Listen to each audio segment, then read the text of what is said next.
সরকার আজকে যে সিদ্ধান্তটি নিয়েছে, এই সিদ্ধান্তের মধ্য দিয়ে আওয়ামী লীগের সকল রাজনৈতিক কার্যক্রমকে নিষিদ্ধ করা হয়েছে। একই সাথে সাথে এতদিন পর্যন্ত ট্রাইব্যুনালে দল হিসাবে আওয়ামী লীগের বিচারের কোনো বিধান ছিল না, কিন্তু আজকেই দল হিসাবে বিচার করার বিধান যুক্ত করা হয়েছে। এই ঘটনাগুলোকে আমরা ইতিবাচক ভাবে দেখছি। আপনারা আজকে এখানে যারা ছিলেন, আমাদের উপর আপনারা আস্থা রেখে জুলাই থেকে এখনো পর্যন্ত আপনারা রাস্তায় আমরা ডাকলে চলে আসেন।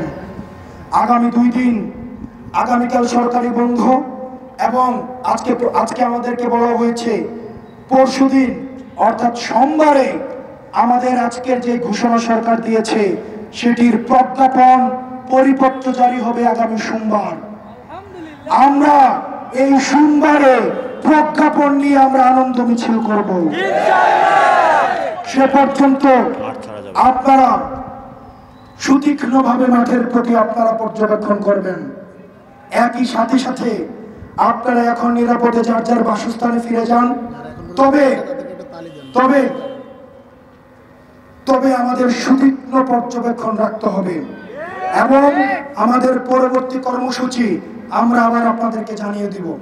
আমাদের মোট 3টা দফা ছিল। আওয়ামী লীগকে আমি আমার বক্তব্য লিখিত আকারে পড়ছি।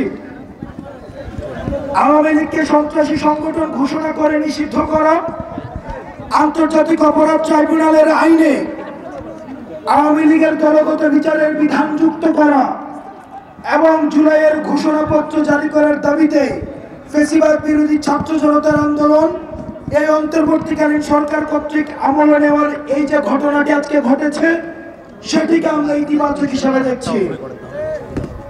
কারণ সরকার আজকে যে সিদ্ধান্তটি নিয়েছে, এই সিদ্ধান্তের মধ্য দিয়ে আওয়ামী লীগের সকল রাজনৈতিক কার্যক্রমকে নিষিদ্ধ করা হয়েছে। একই সাথে সাথে এতদিন পর্যন্ত ট্রাইব্যুনালে দল হিসাবে আওয়ামী লীগের বিচারের কোনো বিধান ছিল না, কিন্তু আজকেই দল হিসাবে বিচার করার বিধান যুক্ত করা হয়েছে। এই ঘটনাগুলোকে আমরা ইতিবাচক ভাবে দেখছি। তবে আমরা মনে করি এতটুকুই যথেষ্ট নয়। বিগত সময়ে জুলাই ঘোষণাপত্র নিয়ে এই অন্তর্বর্তীকালীন সরকারের টালবাহানা আমরা লক্ষ্য করেছি। RICL TMX, যুগের পর যুগ স্থাপনা থাকে মজবুত। আমরা স্পষ্ট বলে দিতে চাই, ঘোষণাপত্র প্রণয়নের সুনির্দিষ্ট রুটম্যাপ ঘোষণা করতে হবে। এই অন্তর্বর্তীকালীন সরকার যে 30 দিন সময় দিয়েছেন, এই 30 দিন সময়কে আমরা পর্যবেক্ষণের মধ্যে রাখবো। 30 কার্য দিবসকে আমরা সবাই এই জুলাইয়ের ঐক্যবদ্ধ শক্তি, আমরা এই ফ্যাসিবাদ বিরোধী ঐক্যবদ্ধ জাতীয় ঐক্যবদ্ধ যে শক্তি রয়েছে, আমাদের নিজেদের মধ্যে বিভিন্ন বিষয়ের মতো পার্থক্য হতে পারে, কিন্তু আওয়ামী লীগের প্রশ্নে আমরা ঐক্যবদ্ধ। আমরা এই সমন্বিত শক্তি, আমরা এই 30 কার্য দিবস আমরা পর্যবেক্ষণের মধ্যে রাখবো।